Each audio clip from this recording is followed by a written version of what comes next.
How to recover your Yelp password. Hey everyone, welcome back to the channel. So if you forgot your Yelp password, don't worry.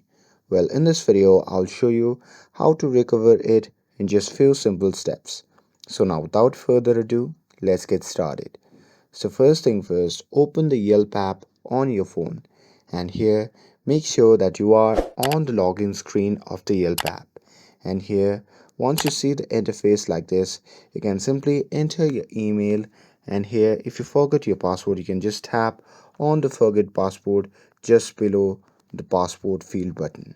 And here once you tap on it, you will be prompted to the page where you need to enter your email address linked to your Yelp account. So here simply enter your email address and after that you can just tap on the button that says reset password and after that Yelp will send you a password reset link, so you just have to check your inbox or spam folder and you can just tap on the link and after that you can just enter your new password and once you do that you'll be back to your Yelp account. And that's it. That's how you can recover your Yelp password. With this, if you found this video helpful, then don't forget to like, share, and subscribe to get updated for more videos. Thanks for watching, and I'll see you in the next video.